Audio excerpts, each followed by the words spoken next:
Hello and welcome to Brain Brusher, your own e-learning class. Previous class में हमने किया था कैश फ्लो स्टेटमेंट, जिसमें हमने किया था cash flow from operating activities, investing activities और फाइनेंसिंग एक्टिविटीज़. आज की क्लास में हम लोग करेंगे कैश फ्लो स्टेटमेंट के अंदर कुछ एडजस्टमेंट्स. तो एडजस्टमेंट में हम पहले करेंगे फिक्स एसेट्स अकाउंट और एक्यूमुलेटेड डेप्रिसिएशन अकाउंट के बीच में एडजस्टमेंट, क्योंकि जो भी एग्जाम में क्वेश्चन पूछते हैं उसमें एक जो एडजस्टमेंट है वो इस तरह की ज़रूर आती है. तो इस क्लास में हम लोग आज समझेंगे कि हम इसमें एडजस्टमेंट कैसे कर सकते हैं. चलिए हम स्टार्ट करते हैं fix assets account. Fix assets account के अंदर डेबिट क्रेडिट, तो हमारे पास ओपनिंग में दिया हुआ है ओपनिंग बैलेंस समथिंग अमाउंट है, बैलेंस BD, और ये हमारे पास है balance CD, closing account. Now अब क्या पॉसिबिलिटीज हो सकती है, अगर हमने कोई एसेट सेल की है तो जो भी एसेट्स हमने सेल किए हैं ड्यूरिंग दैट पीरियड वो हमारे पास आएगा बाय बैंक अकाउंट के अंदर. ये हमारे पास सेल है, सेल ऑफ फिक्स एसेट्स.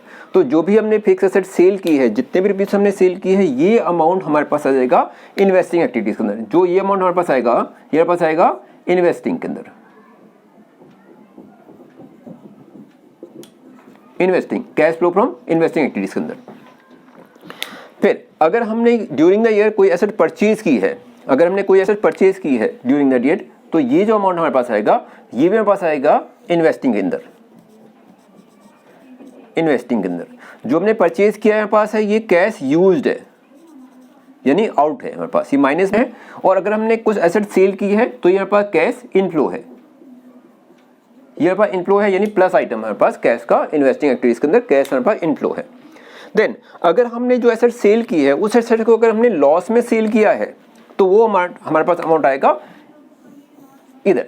ये हमारे पास loss on sale of fix asset. Let हमने कोई अमाउंट है 1000 रुपीज़ की हमारे पास कॉस्ट एसेट्स है और उसको हमने अगर 800 में सेल कर दिया तो हमारे पास जो 200 रुपीज़ का अमाउंट है ये हमारे पास लॉस अमाउंट है. और ये लॉस अमाउंट जो हमारे पास आएगा ये हमारे पास आएगा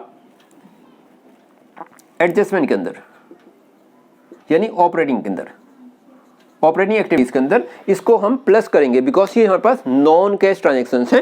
ये पास cash flow from operating activities के अंदर हम इसमें एडजस्टमेंट में प्लस करेंगे. सिमिलरली अगर हमने सेम एसेट्स को प्रॉफिट में सेल किया है, लेट हमने 1000 रुपीज़ की एसेट्स को हमने सेल कर दिया है 1200 रुपीज़ में, तो इस केस में हमारे पास ये 200 रुपीज़ का प्लस आइटम है, तो इसको हम एसेट्स अकाउंट में प्लस आइटम में रिकॉर्ड करेंगे और ये हमारे पास प्रॉफिट लॉस के अंदर प्लस साइड में आएगा, यानी हम इसको माइनस करेंगे, इसको माइनस करेंगे और इसको हम प्लस करेंगे.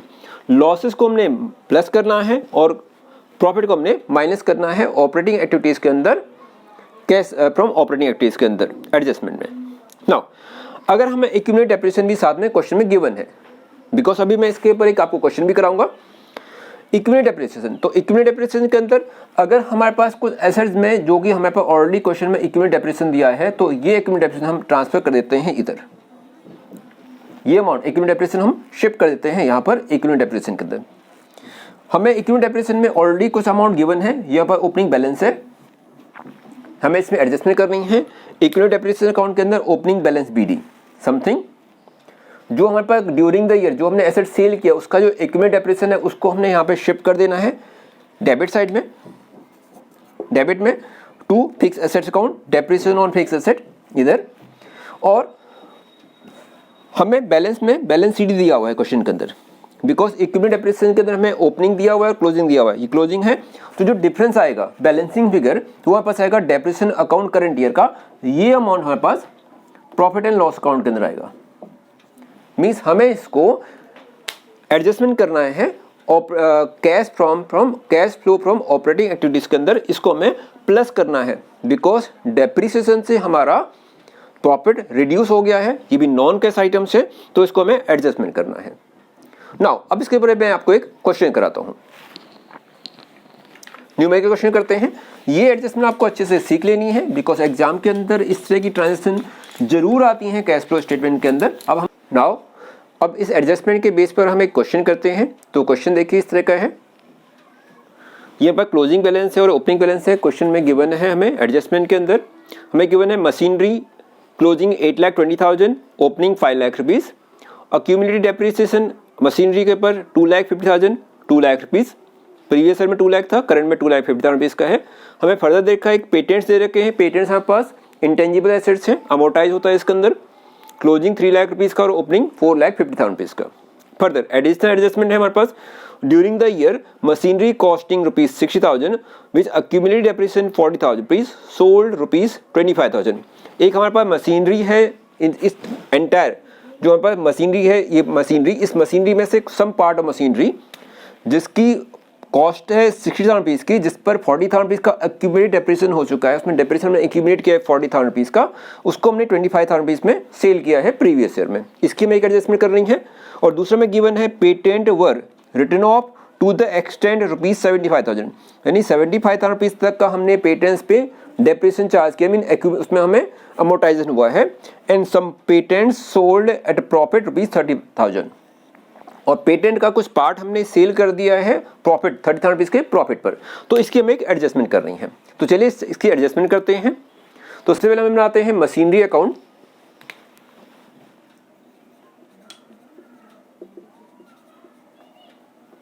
मशीनरी अकाउंट जैसे प्रीवियस मैंने अभी आपको बताया था उसी के बेस पे हम बना रहे हैं machinery account.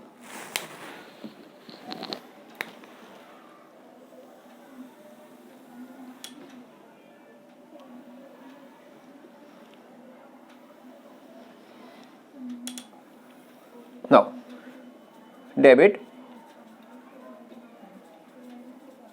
particulars amount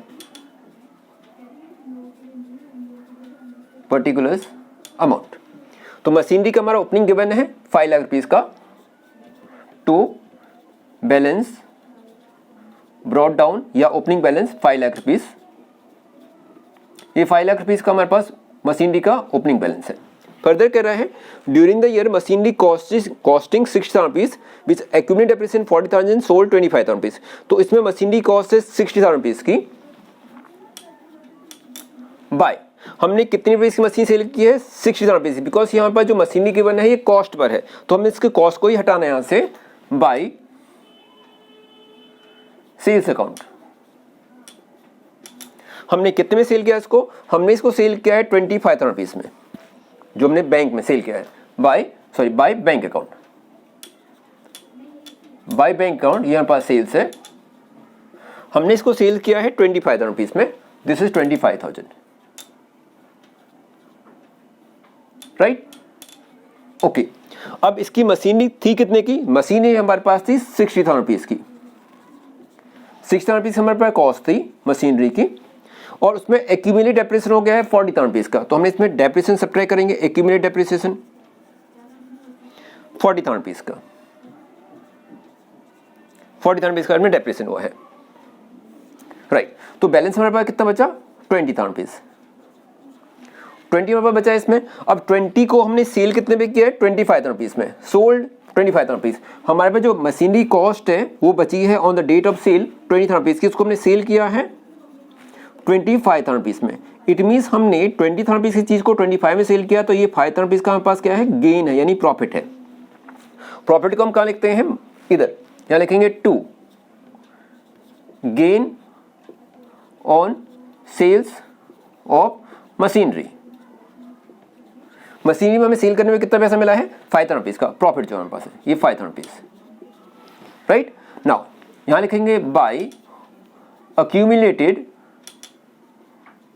accumulated depreciation account, accumulated depreciation account, accumulated depreciation, और इस मशीनरी पर हमारा डेप्रिसिएशन कितना हुआ है 40,000 रुपीज का, इस 40,000 रुपीज को आप लिखेंगे यहाँ पे क्रेडिट में 40,000 रुपीज का, okay. And at the end हमारे पास मशीनरी की वैल्यू कितनी बची है 8,20,000 रुपीज की, बाय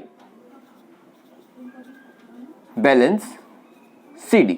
बैलेंस CD हमारी मशीनरी है 8,20,000, ओके। मशीनरी के इसमें और भी कोई एडजस्टमेंट हमारे पास नहीं बची है, तो हम इसको क्या करते हैं, अकाउंट को करेंगे क्लोज। चलिए हमने अकाउंट को क्लोज कर दिया। नाउ गिवन है हमारे पास कि हमारा क्रेडिट साइड हायर है, टोटल करते हैं,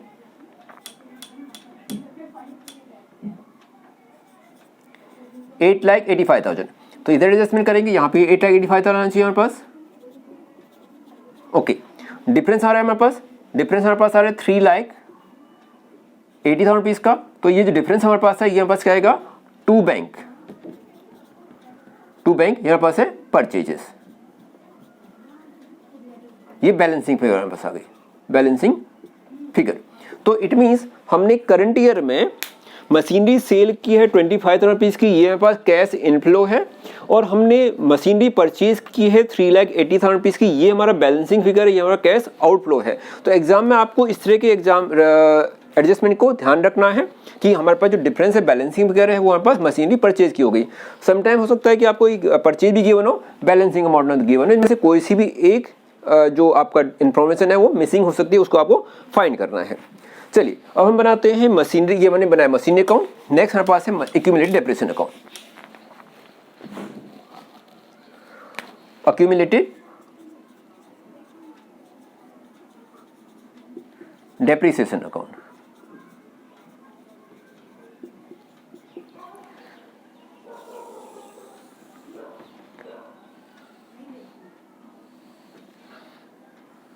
ओके, इधर डेबिट क्रेडिट सिमिलरली अमाउंट लिख देंगे। तो एक्यूमुलेटेड डेप्रिसिएशन अकाउंट के अंदर हमें क्वेश्चन में ऑलरेडी गिवन है ओपनिंग बैलेंस हमारे पास है 2 लाख रुपीस का। एक्यूमुलेटेड डेप्रिसिएशन आपका क्रेडिट साइड से स्टार्ट होता है, यहां पर लिखेंगे बाय बैलेंस ब्रॉट डाउन। तो एक्यूमुलेटेड डेप्रिसिएशन हम लेकर के आ रहे हैं 2 लाख रुपीस का, 2 लाख रुपीस। ओके, ये में दिया हुआ है accumulated depreciation account. Accumulated depreciation जो 40,000 रुपीस का जो हमने मशीनरी करंट ईयर में सेल की थी, उसमें जो डेप्रिसिएशन होता है उसको 40,000 रुपीस का आप यहाँ कैरी कर लेंगे, 40,000 रुपीस का। और ये हमारे पास अमाउंट कहाँ से आ रहा है, ये अमाउंट आ रहा है हमारे पास मशीनरी से, तो यहाँ लिखेंगे to machinery account, to machinery account. ये 40,000 रुपीस का हमारे पास इधर आ गया। नाउ फर्दर में दिया हुआ है एक्यूमुलेटेड डेप्रिसिएशन का क्लोजिंग बैलेंस में दिया हुआ है 2,50,000 रुपीस का closing balance, to balance carry down CD। Carry down हमारे पास है 2,50,000, 250, इसको भी क्लोज कर दो। इधर आ गया 2,90,000 डेबिट में, और यहाँ भी हमारे पास इक्वल करेंगे 2,90,000। डबल अकाउंटिंग सिस्टम के अकॉर्डिंगली हमारा बोथ साइड इक्वल होना चाहिए। अब हम देख रहे हैं कि हमारा जो क्रेडिट साइड है वो डिफरेंस आ रहा है 90,000 रुपीज़ का, तो यहाँ आ जाएगा हमारे पास by profit and loss account. ये हमारा करंट ईयर का डेप्रिसिएशन है, ये डेप्रिसिएशन हमारे पास है, प्रॉफिट लॉस में आएगा ये डेप्रिसिएशन 90,000 रुपीज़ का। ये 90,000 रुपीज़ हमारा प्रॉफिट लॉस में cash flow from operating activities के अंदर जो हमारे नॉन कैश आइटम्स आती हैं उसके अंदर हम 90,000 रुपीज़ को प्लस कर देंगे। ये नॉन कैश आइटम्स है तो इससे हमारा प्रॉफिट इंक्रीज हो जाएगा। तो इस 90,000 रुपीज़ को हमें ऐड करना है cash flow from operating activities के अंदर, करंट जो एडजस्टमेंट करेंगे नॉन कैश आइटम में, तो 90,000 रुपीज़ का हमारे पास ये बैलेंसिंग फिगर हमारे पास आई है। तो दूसरी एडजस्टमेंट हमारे पास ये होगी। पहली एडजस्टमेंट हमारे पास थी ये 3,80,000 रुपीज़ जो हमने मशीन ने परचेज की है, और सेकंड एडजस्टमेंट होगी हमारे पास 90,000 रुपीज़ की। नाउ अब हमने एक और अकाउंट बनाना है, थर्ड अकाउंट हमारे पास है पेटेंट्स। तो पेटेंट्स अकाउंट आते हैं,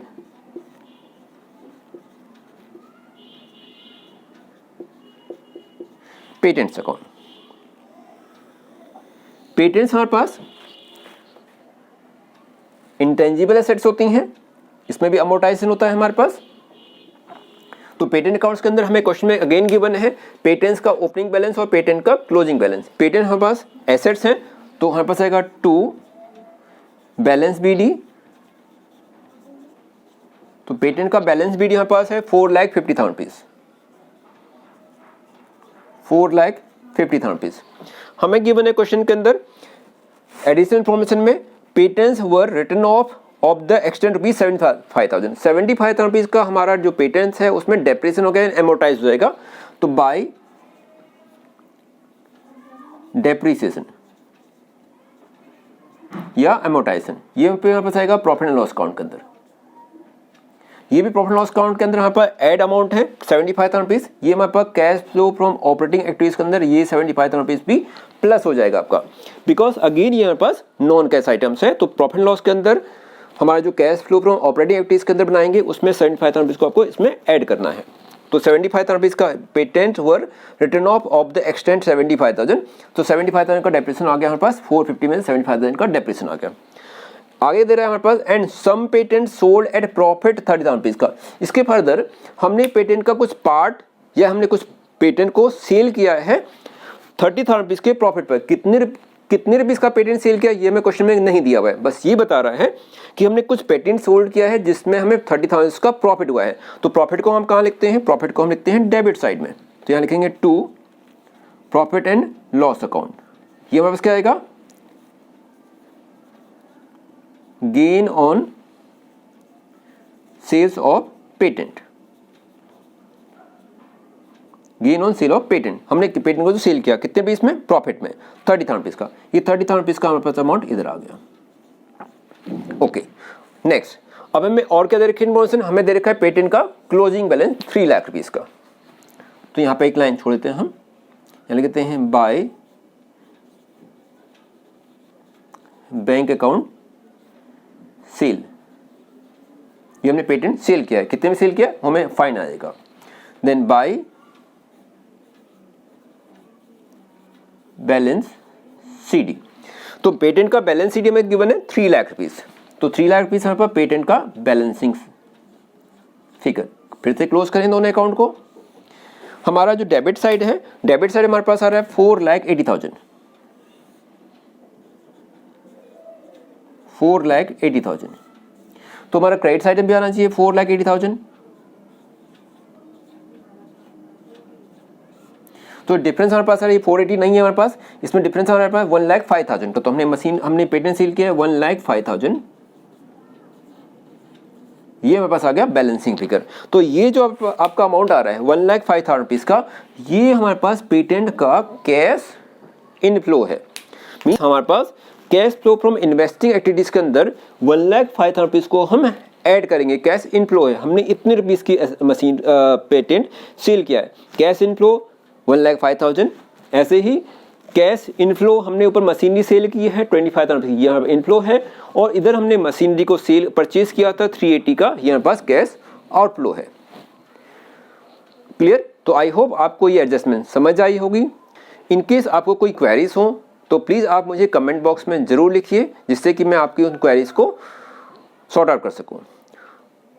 इस तरह के और भी वीडियोस देखने के लिए प्लीज़ अगर आपने मेरे चैनल को सब्सक्राइब नहीं किया है तो प्लीज़ मेरे चैनल को सब्सक्राइब जरूर कीजिएगा। Thank you for watching.